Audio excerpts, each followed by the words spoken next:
SCP-6500 Inevitable Part 1. The SCP Foundation has a pretty simple goal to explain to people. There are anomalous things in the world, and they protect humanity by containing them, with some exceptions. It's an understandable concept, as a world with rampaging monsters is going to be a pretty different one compared to normal, so there needs to be a group that maintains that normalcy. SCP-6500 takes a look at that simple goal, however, and complicates things by introducing an anomaly that directly harms all other anomalies, but especially those that are in containment. The Foundation is in for quite a wild ride to deal with this one, so let's dive in. Rather than the file being locked behind a high-level clearance, it's instead available for all Foundation personnel to view, but it begins with a note that says that readers are compelled to consume the following sacrament. A button marked as Commence Ritual reveals a poem, which reads, "I am the blade, I am the shield, I am the arm that shall not yield. In tempest I stand fast, a legend, I will last, I will not fade. I am the wand, I am the flame, I am the rod for truths untamed. In knowledge I will trust, invoked I burn the dust, I will not fade. I am the knife, I am the shade, I am the hunter, not the prey. In whispers I have tread, by infamy I spread, I will not fade. I am the right, I am the scales, I am the patience which prevails. In honor I abide, with faith I turn the tide, I will not fade. We the sentries, we the wall, we the final card to fall. Through toil we shall gain, through blood we shall remain.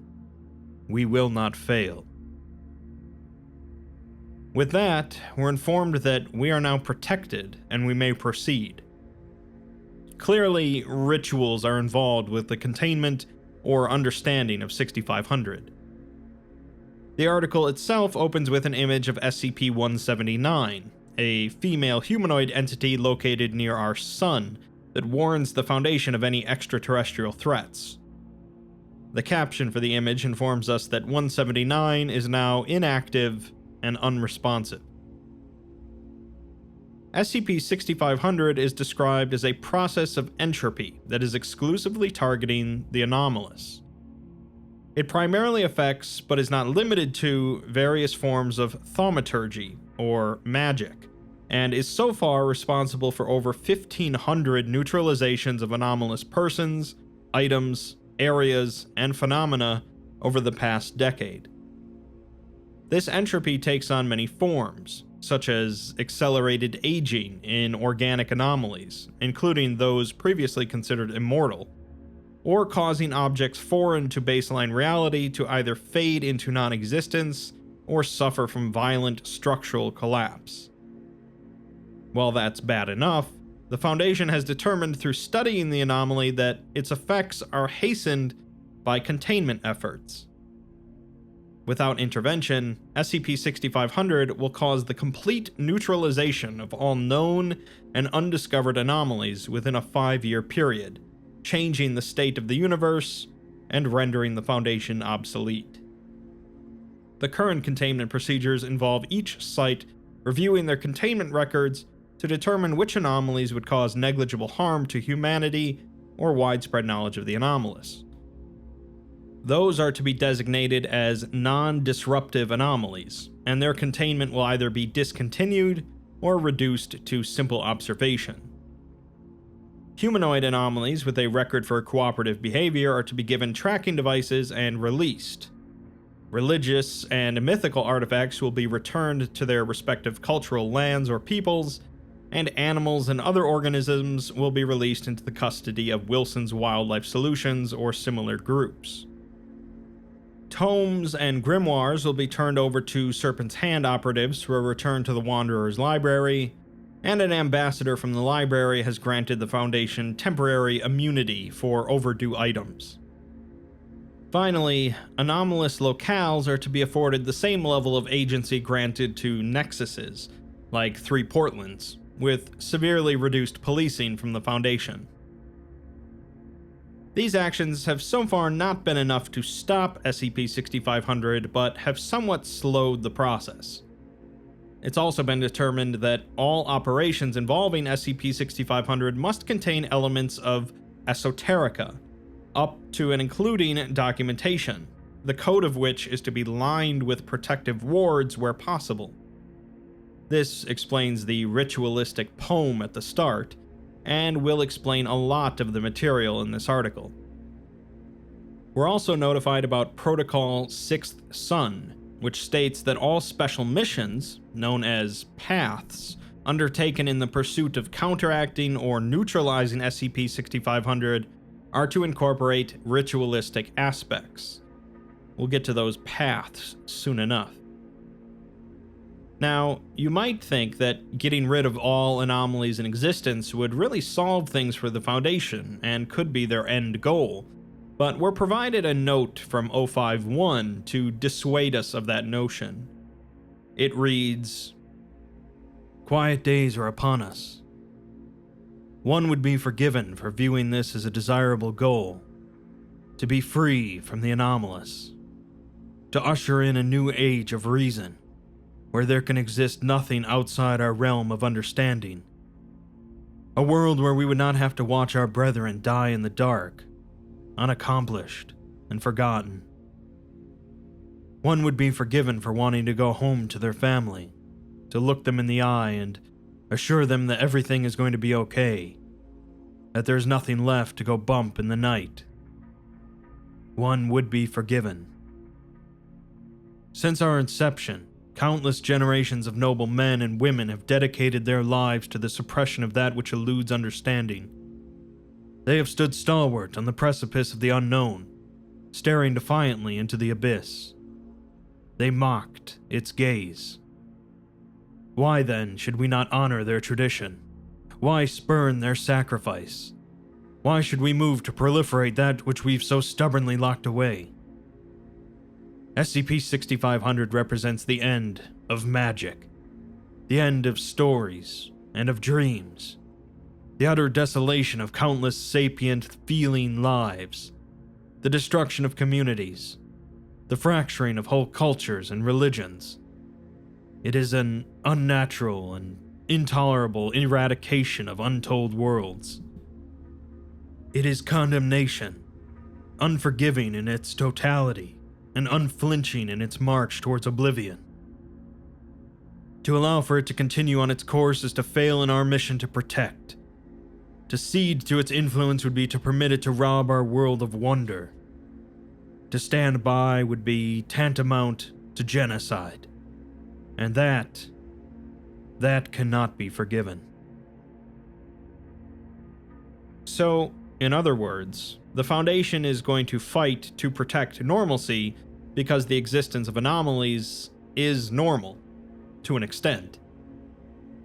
SCP-6500 is a relatively recent development, but the possibility of such a phenomena occurring has been brought up multiple times in the past by various groups.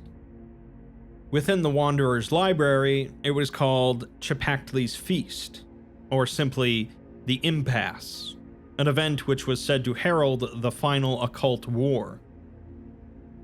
The earliest known reference to SCP-6500 was recorded by an unknown scholar in a mythicized retelling of Grand Karcist Ion's felling of the Davite city of Cursed, as part of a collection of Sarkic scripture. It reads, "Bellow not jubilant obscenities, suffer no pride in these dealings." The Sorcerer King turned not towards his reveling clavigar. He spoke instead into the distance, as if beseeching creation itself.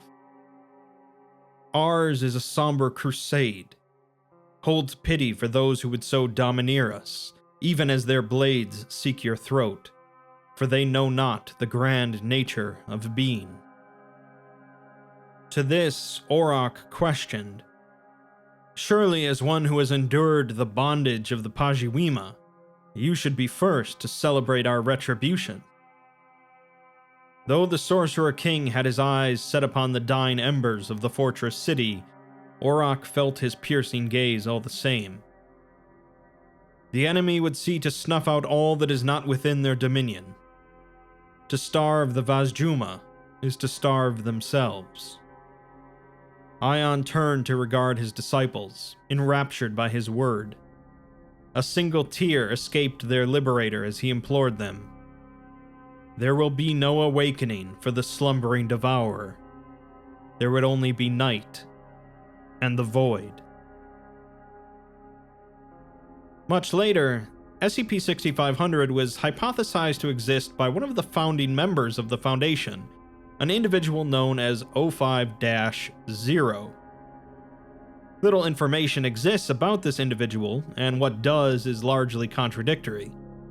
Apparently, they refused to actually hold a position on the Overseer Council, so they were given the moniker of 05-0 by the Overseers, as a bit of a mocking title. We're given 3 separate accounts from various sources that describe the individual. The first, from the personal journal of the original 05-4, describes them as a middle-aged Caucasian man, hailing from an uncertain Nordic country, named Norris Arklay. He's said to be an aloof collector of curios, with an air of affluence about him, all in tattered cloth, ill-equipped to conceal his manhood. He's compared to the Greek philosopher Diogenes, known for his eccentric behavior, such as sleeping in a large ceramic jar in the marketplace. 054 characterizes him as a madman that continually critiqued the Overseer's decisions while distancing himself from a position of power. 054 does begrudgingly compliment him, though, due to an incident in which he devised a containment procedure for a self-replicating anomaly that had already killed 2 Foundation members.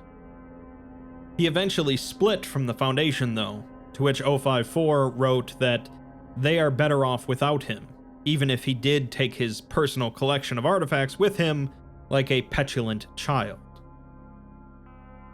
The second account, on the other hand, from the records of the Global Occult Coalition, comes from a series of letters written by a member of the Bavarian Illuminati that had been tasked with spying on the Foundation during their early days.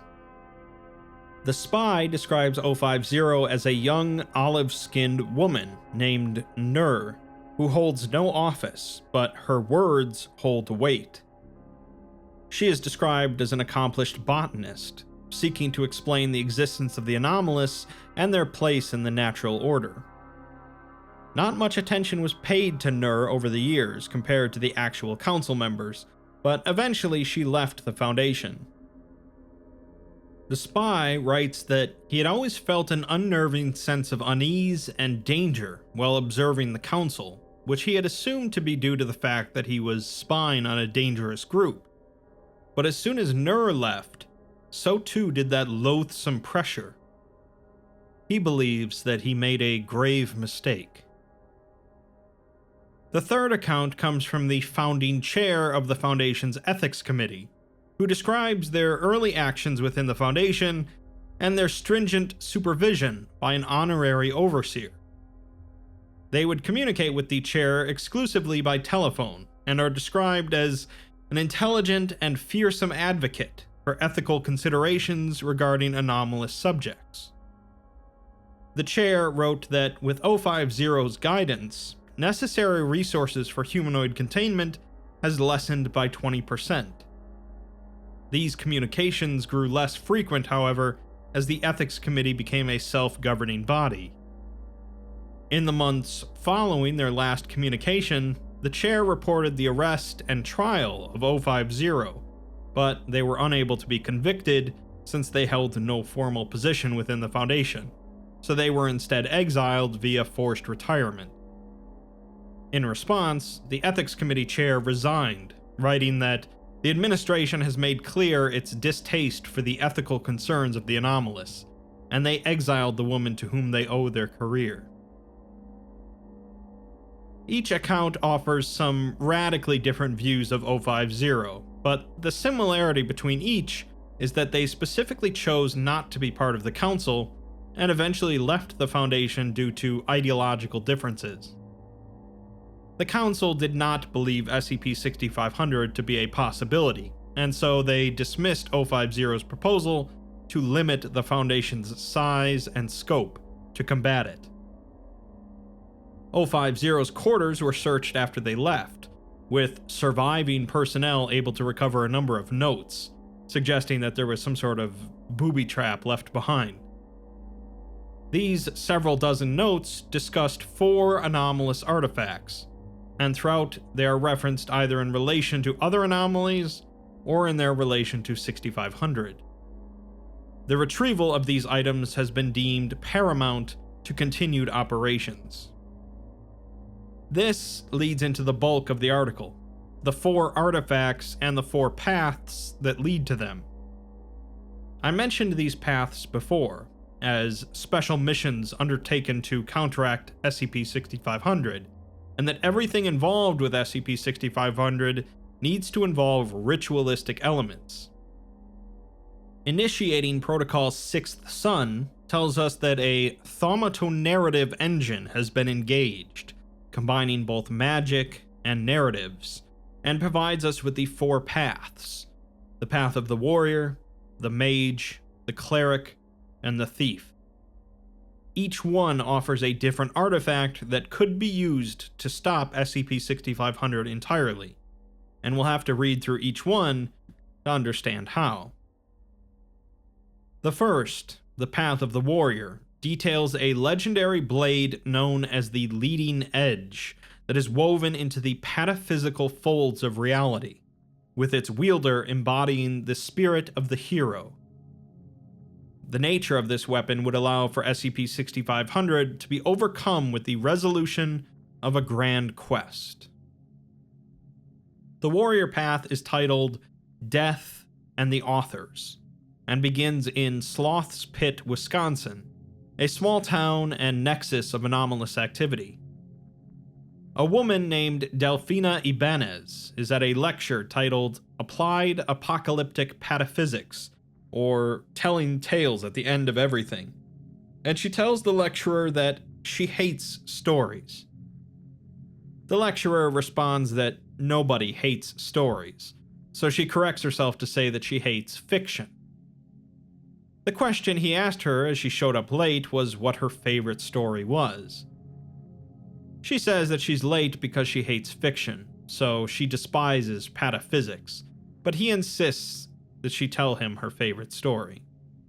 After pondering for a moment, she replies, The Right Stuff, a 1983 film about the United States' first manned spaceflight. Afterwards, a friend of Ibanez's named Okori says that she hates magic, comparing it to someone learning to hate air if they found themselves on the moon. She's a thaumaturge, and since the start of the impasse, SCP-6500, she's woken up every day feeling like she just gave a pint of blood.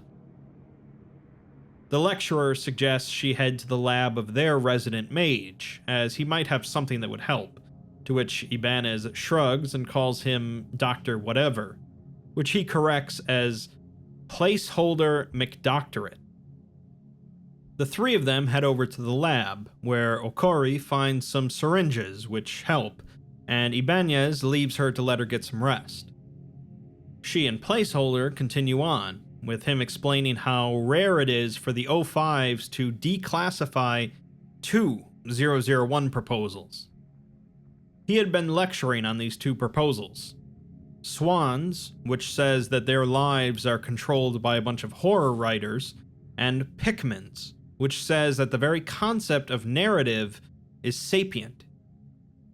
He claims that the O5s wouldn't have let him lecture about them and freak everyone out if there wasn't a reason. Ibanez replies that she didn't say there wasn't a reason, just that the reason was stupid. Placeholder defends himself, though, stating that their existence is defined by a network of anomalous systems, and they live in an anomalous ecosystem. Something is killing off the genetic diversity of that system, but not evenly. As one layer of anomalies contracts, another expands to fill the gap, with magic all but drained out of Sloth's pit, replaced by the power of fiction. Ibanez isn't convinced, though, with the idea of replacing actual magic with stories, but Placeholder says that stories are actual magic. In the end, though, it doesn't matter to her, as she says her job is to shut magic down, and she ends stories. Later, she wakes to the sound of water on wood, like waves, and she becomes aware of a creeping moisture on the back of her jumpsuit. Her first thought was that she's never peed the bed before, but her second thought was that she's never gone to bed on grass before. This got her to her feet, standing up into the ice-cold air and looking out on a riverbank stretching to infinity in two directions. The water was pitch black and was clapping against the sides of a wood rowboat. On the rowboat was a heavy traveling cloak with a battered fedora perched precariously on top, which moved as she approached. She greeted it, causing it to raise a sleeve and point weakly down the river. Acknowledging that this was clearly a dream, she climbed into the rowboat and began working the oars to row down the river. After what felt like an eternity of rowing along with the ferryman, she finally looked over her shoulder and saw a city. Suddenly, she was standing in the city, with stone walls looming around her and solid cobbles beneath her feet. She then hears a thin, weak voice say, "I wasn't sure you would hear me." Rather than replying, she begins to walk forward, at which point the voice says that it brings her hope in the final hour. She pauses and asks who the voice is, not wanting any cryptic dream BS. The voice replies that their time is nearly spent. Suddenly, Ibanez is climbing the steps of a church, surrounded by shadowy figures, which wink out one by one as she passes. The steps end at a smooth stone platform where a white robe lays. The voice tells her to come to them and begin. The breeze turns into a gale, causing Ibanez to fall to her knees with her hands over her ears, and the robe blows aside to reveal something. Later that day, Okori tells her it was a vision, while Placeholder says it was a story seed. Ibanez just says that it was a dream. Okori is sure that it was a vision, though, mentioning SCP-5923, a city in Turkey that used to send people dreams to beg them to come home to it. The Foundation started funneling tourists there in the 90s, and they haven't heard a peep since. The details all line up, with a river, a boat, a boatman, mists, a church, and a figure in white. Okori and Placeholder say that 5923 wants something from her, since it's probably dying and hopes that she can help. Ibanez, however, says that it maybe thinks that it can help them, as it told her that she could restore the balance, and showed her a sword, claiming that it was the key. Placeholder says that they should play by the rules, as anything done to counteract 6500 has to be ritualistic. So he tells Ibanez to say that she doesn't want to go to Turkey. Ibanez doesn't really want to go to Turkey at all, so she says so. Now that she's refused the call, they can proceed, with Placeholder mentioning Vision Quest rules. Okori says it's not a Vision Quest if the vision comes first. Instead, it's just a straight-up quest. They end up in the village in Turkey where SCP-5923 is based, only to find the village completely still, with all of the people standing motionless.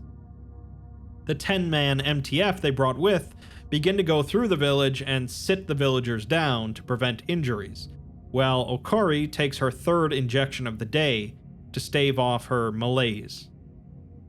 She explains that the village mirrors the vitality of its citizens, but now it seems to be feeding off of them in order to survive.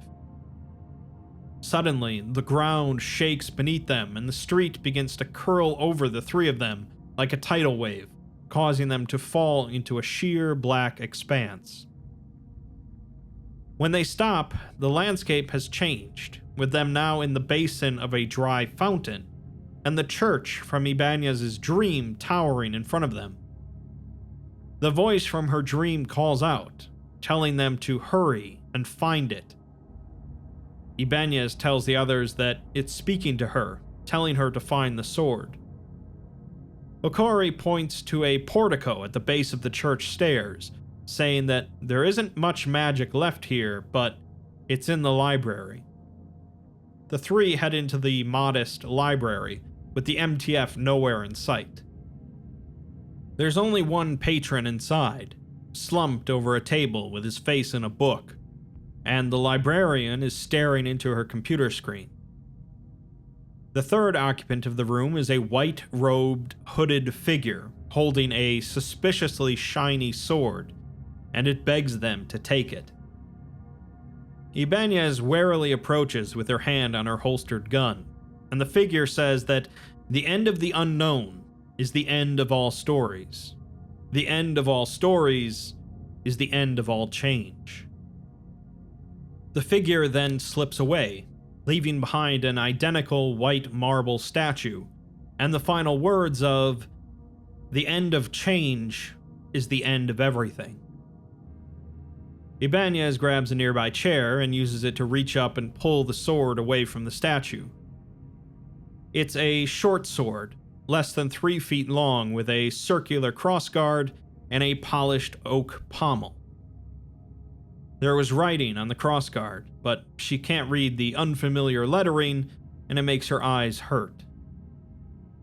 She asks what she should do now, such as sticking the sword into something.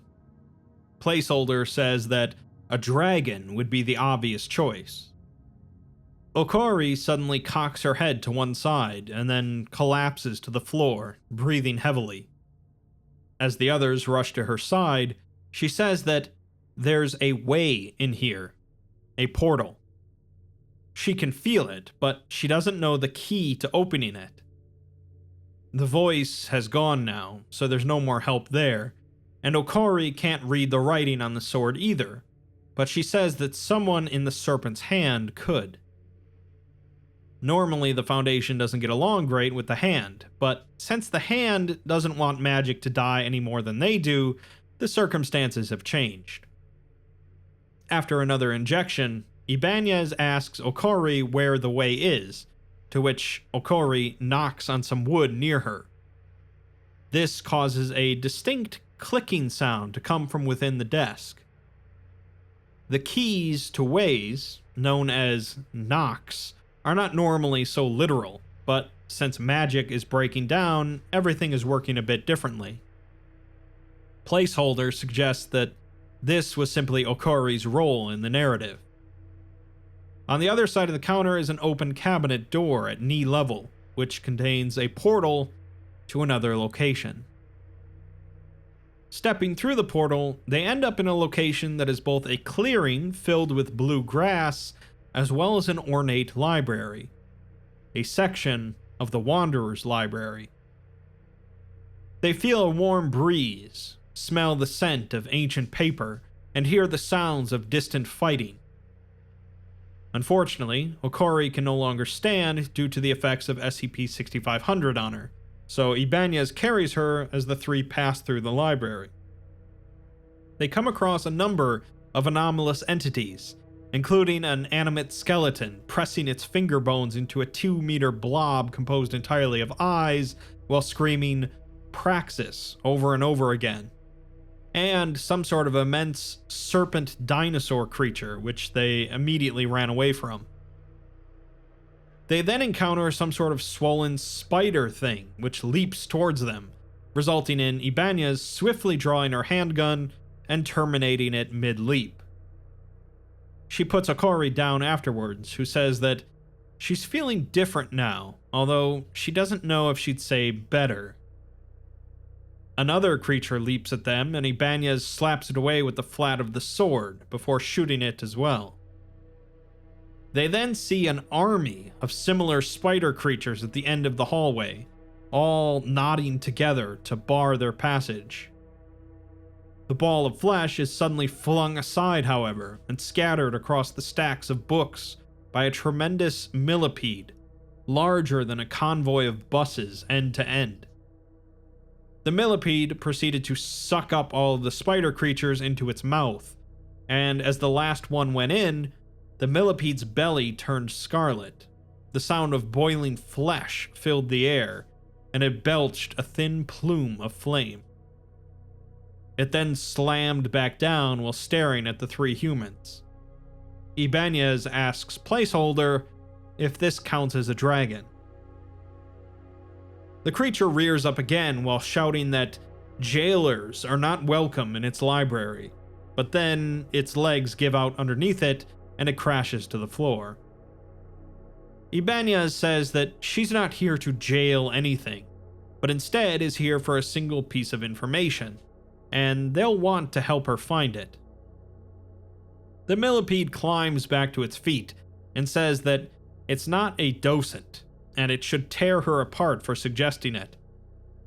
It doesn't trust her kind, and doesn't abide thieves and book burners. Ibanez angrily kicks a spider thing corpse and asks if it would rather abide spiders, as a spider abider. This causes the millipede to laugh, and declares itself as the 8th archivist, although its friends call it the Rounderpede. Ibanez lowers her sword and asks why the library's on fire, metaphorically speaking, but the archivist says it's not a metaphor. It steps aside to reveal the grand hall of the library, a tremendously large open space filled with desks, chairs, and lanterns, along with an endless web of crawling, fleshy red spiders. Ibanez then asks why there's an arachno brain forming in their lobby.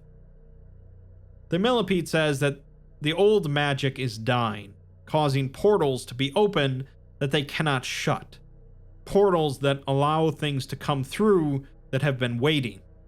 Things such as former patrons that have been ejected for various reasons, including theft, destruction of library property, and consumption of other patrons, as well as eldritch monstrosities. The Grand Hall is an anomaly itself that expands to suit its contents, which is normally very convenient, but not so much right now. The eldritch monstrosity that the spiders are part of is known as the half-wit brain of Uberoth, the anathema to knowledge, Uberoth the empty, Uberoth the senseless web, and Uberoth the maw of trackless midnights.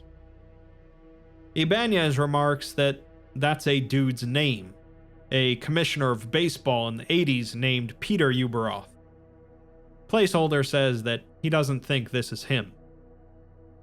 Ibanez proceeds to climb onto the millipede's back, who then starts to climb up the nearest support column to reach the ceiling where the mass was gathering. She yells back at the other two to hide. Ibanez proceeds to climb up the millipede as it snatches both falling spiders and books out of the air. The spiders it either rips apart or swallows whole, while it grabs the books and holds them against its stomach. One book it swallows, explaining that it has separate tracks, and some of its fluids are excellent for conservation. The spiders begin to attack Ibanez as well, forcing her to fend them off with the sword as she makes her way to the archivist's head. The spiders really begin to swarm the two at this point, as the archivist rushes through the mass spreading across the ceiling. Ibanez continues to cut through as many as she can with the sword, beginning to laugh as she does so. She holds the sword up as the archivist runs across the organic mass, tearing through it while blood rains down. The archivist then lets out a belch of fire, which collides with the sword, causing it to begin to gleam with a blinding white light. Ibanez swings the sword around in a wide arc, sending a firestorm twirling through the grand hall, burning the entire canopy of arachnids. They continue to slaughter the remaining spiders that are falling to the floor, and eventually make it back to the ground level, Ibanez swinging off of one of the archivist's legs and landing directly onto the last spider, which blew apart like a jelly donut. Okari and Placeholder stare at the blood-drenched Ibanez, who merely grins and bellows out that she loves stories, before doubling over with laughter. Afterwards, Ibanez shows the sword to the archivist to see if it could read the writing on it. The archivist recoils, saying that it wouldn't speak that tongue even if it could, and no one here can help her, so she'll have to go down to the source. After telling them where the source is, Placeholder says that they shouldn't go there, but Okari says that they have to, as that's where this story ends.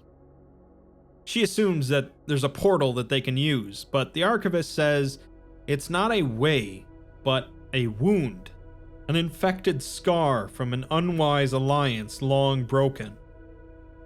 It lies beyond the sevenfold portal, which will shut behind them when they enter. This connection was not made willingly, and they would sever it if they could.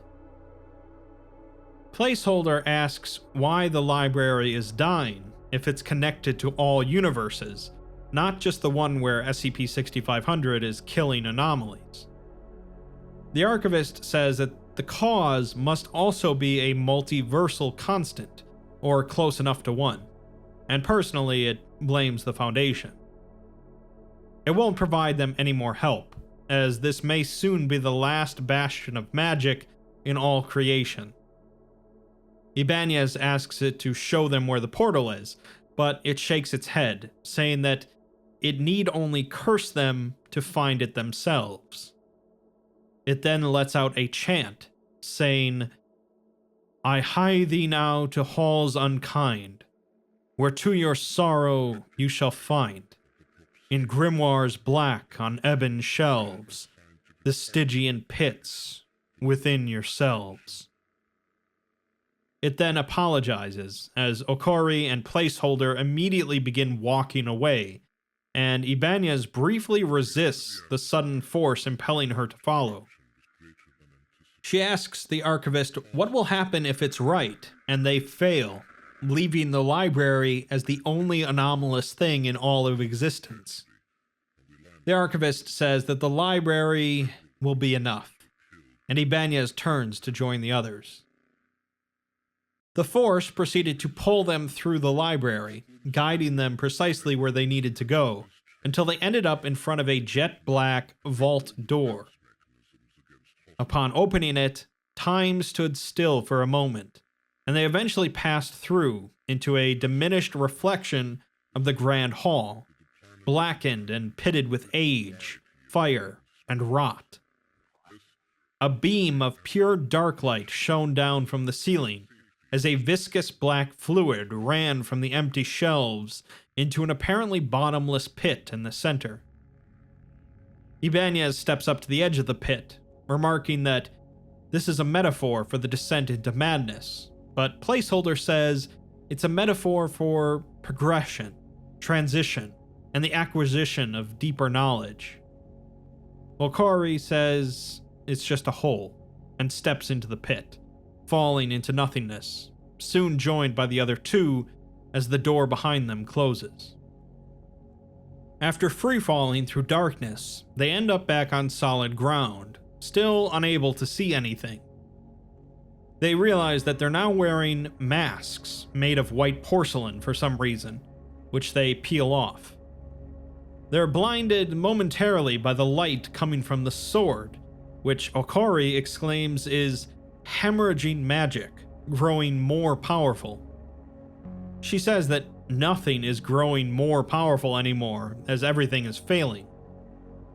SCP-2264, the portal to Alagadda, won't open, and SCP-005 and SCP-963 are flat out dead, the skeleton key and Dr. Bright's amulet, respectively. Placeholder suggests that maybe that's why the Magic City wanted them to have it, as it could be part of the solution. They look around to find themselves in a corridor of cramped, black bookshelves stretching away to near infinity, making Ibanez almost able to sense the curvature of the earth in their immensity. The three all suddenly shudder in unison, though, feeling a palpable sense that the books and shelves are wrong in some way. Ibanez tells the others that they need to move, but a voice interjects asking if they've come to steal secrets, comparing them to rats coming to the poison. The voice is strong and confident, unlike the voice from Ibanez's dream. Ibanez immediately begins moving forward, while the others stay still. The voice asks if they seek to know them, if they seek to know themselves, or if they seek fouler obscenities still. Okori, from far behind Ibanez, asks if she's alright, while the voice continues on, saying that she has come to their dwelling place, the terminatus of all which is beautiful and ruined, Black Alagadda, and she is welcome here. The shelves continue to grow upwards and around her until there are no shelves, as Ibanez stops walking and closes her eyes. The voice beckons her to come to it and end, but she merely says that this doesn't end, before suddenly waking up. Afterwards, the four of them were standing in a pool of tears, with books in the water. The voice is interjecting in the description, as Ibanez kneels down and runs her fingers through the liquid. She yells for the voice to stop, causing her three companions to recoil. One of them says that here is her knowledge, and she should drown in it. Ibanez scoops up one of the books and tries to read the text on the cover. The voice interjects, though, describing it as what remains when names die, and an imprimatur of the madness within all of us. After taking a deep breath and closing her eyes, she reads the title as Spoliation. She drops the book and the water swallows it again, so she reaches for some more, titled Rack and Roses, and The Auspices of Debauchery. The words are all written in the Alagaddan script, but it translates itself well within the city. This means that the voice was right. They are somewhere in Alagadda, the home of the Hanged King. The four of them stand around the sword, and Ibanez reads aloud the text on it. I will not fade. One of her companions says, we'll see about that, at which point Ibanez realizes she didn't have three companions, and the fourth entity attacks her. The entity turns out to be the ambassador of Alagadda, an extremely powerful agent of the Hanged King. It attacks Ibanez with its sharp nails, and she stumbles backwards into the water. It cackles that it knows her, and she's no hero. As she pulls herself out of the water, she's suddenly in one of the SCP sites, and 100 bandaged specters are walking towards her. Also, the sword she had been carrying was now a sleek and shining high-tech rifle. The nearest specter speaks, calling her a murderer, to which she responds by shooting it. At the moment of impact, it transforms into a terrified woman in a security uniform, but the gunfire causes her to spin away with both arms severed at the shoulders. Another calls her a coward and Ibanez shoots it as well, turning the woman it became into a red mist. The rest just call her Jailer as she continues to fire, until one hand manages to reach out and press her head down into the blood, saying that she is no savior.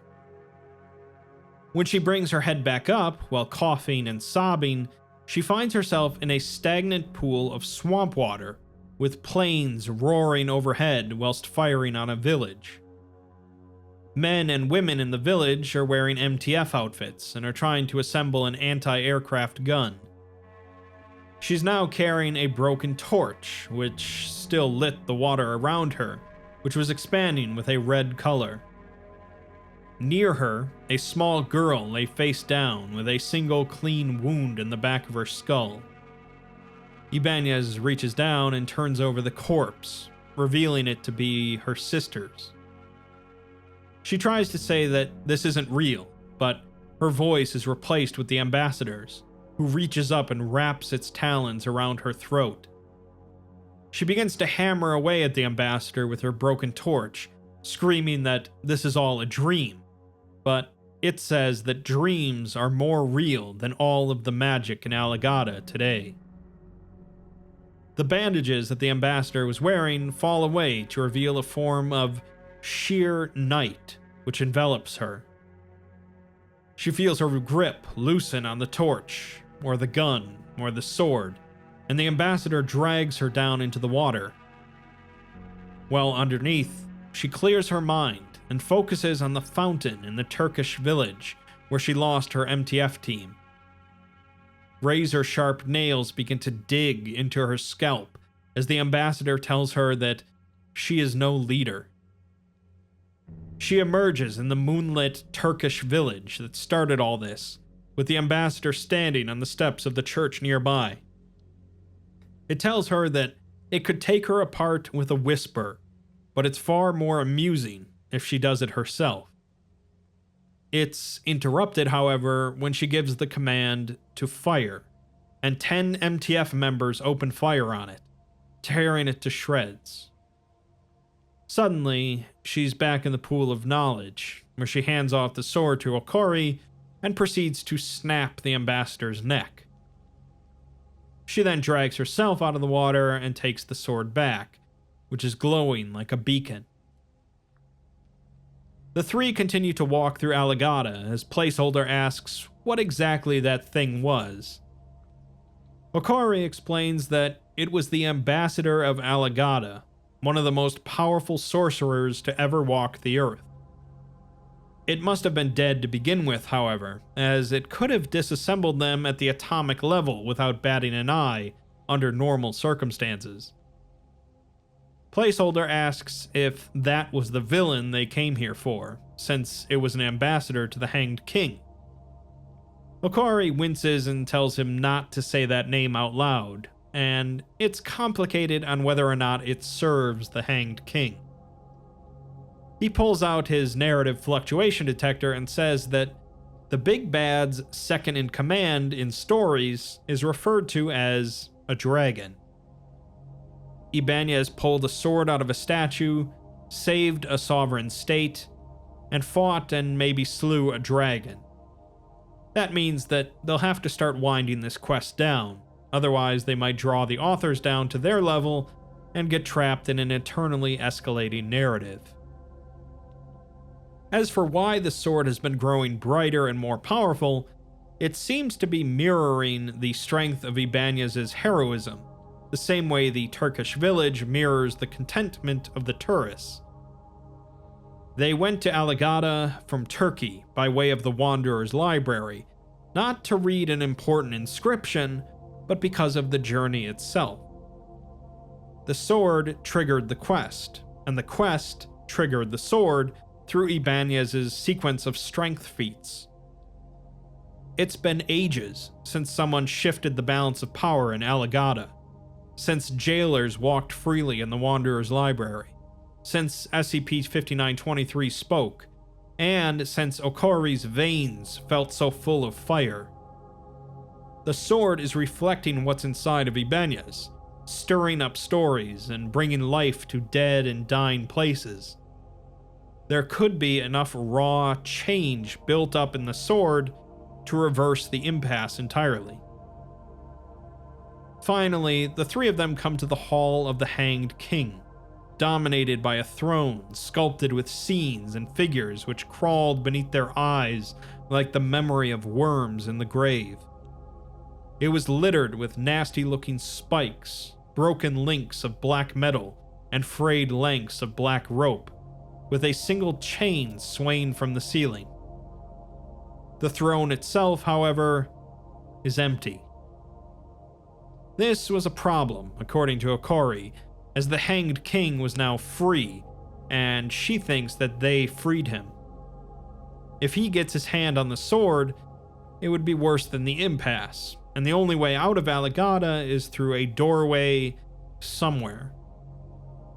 The three begin to cautiously move through the hall in search of a door that would lead home, noting the shadows in the area didn't change based on their torch. They soon come across a door marked as Adytum, the home of the Sarkites, to which Okori wordlessly declines to open. As they continue to move, they note an unmoving gloom on the stairs leading up to the city, when suddenly the gloom moves. Okori stops, reaches into a leather pouch, and pulls out some dust, clapping her hands together. She then tells the other two goodbye, as she begins to trace lines in the dust on her hands. Ibanez tries to stop her, but she shoves her backwards with tears in her eyes, telling the two of them that they need to go. She moves to draw lines in the floor as the gloom billows up behind her, the Hanged King, a god-shaped hole. As Ibanez raises the sword, Okori finishes the spell, which causes a wall of fire to bisect the room and separate her from the other two. Ibanez still lingered nearby, so Okori sent her flying backwards with another spell, and Placeholder continued to pull her back. Okori was ultimately forced by the Hanged King through a door marked with 3 crescent moons, Corbinic. Ibanez, meanwhile, was pulled through another door by Placeholder marked as Never Meant. On the other side, Ibanez insisted that they go back, but Placeholder replies that they can't, as they need to get her and the sword out of here, since she is the protagonist, and they are merely secondary characters. He knows how to get them out, since the Neverment is an interdimensional void between spaces, and with the collapse of magic, it should be a realm of pure pataphysics. He had discussed this possibility with Okori before they left for Turkey, that they might get trapped in a narrative loop, at which point they would have to push things over the edge, meaning they'd check off another narrative cliché to reel the authors in, a grand gesture, a sacrifice. Ibanez worries for a moment that she might drive the sword through Placeholder's heart, but then her heart leapt into her throat and a blinding light burst from the blade. She holds it up beneath his nose and says, "It's not a sacrifice, it's a sequel hook." The two continue to move through the Neverment, passing through a tunnel, a starlit gallery, a labyrinth of stinging nettles, a fence-lined street, an empty expanse. Placeholder urges her on, saying that they're breaking through the layers, and eventually Ibanez feels that they're being observed from beyond the veil. Placeholder suddenly stops, saying that he never told her how he got his name. He got something's attention, and it cursed him. They then find themselves pinned against a black velvet curtain, like butterflies on a specimen board, with a metaphysical mass looming over them. Placeholder says that they've learned a thing or two about curses themselves in the interim. A howl of static is then heard, a shattering of chains, a scream from beyond the fourth wall, and they find themselves in the church back in Turkey. A white-robed figure is floating above the pulpit and says that the end of the end is nigh. Ibanez asks Placeholder what that thing was when the author came for them. He says that it was a safeguard, a last resort against the writers that they never thought they'd need to use. He had deployed it into the noosphere before they left, and didn't tell anyone because otherwise it wouldn't have been a deus ex machina. They have to follow the rules, of course. Ibanez just shakes her head and says that the rules follow her, starting right now. With that, the path of the warrior is finished. The after-action report explains that this all occurred during the early days of the SCP-6500 crisis, and resulted in the acquisition of the Leading Edge, an artifact capable of reflecting the inner strength of its bearer into thaumaturgical and narrative energy, revitalizing decayed anomalous landscapes and living creatures, and restoring momentum to their stories. Sadly, the chief of applied occultism at Site-43, Dr. Udo Okori, was lost during the operation and is presumed KIA. Afterwards, Ibanez organized a unique MTF made up of individuals with exceptional protagonistic potential, as identified by Placeholder, in order to travel to each Foundation site and a variety of Foundation-friendly anomalous locations to repair the damage done by 6500. They managed to stop 5923 from subsisting on the psychic energy of its denizens, stir SCP-179 back to life, who now points a single finger at Earth, and restore contact with Korbanik. Some thaumaturges within the Serpent's Hand have resumed their war of attrition against the Foundation, now that SCP-6500 isn't as much of a threat, and a single instance of SCP-1762, the Paper Dragons, has been spotted in the wild. The Sword has been unable to restore anomalies that have completely ceased to be anomalous, however. The MTF has also been prohibited from re-entering the Wanderer's library, and no further attempts have been made to return to Alagadda.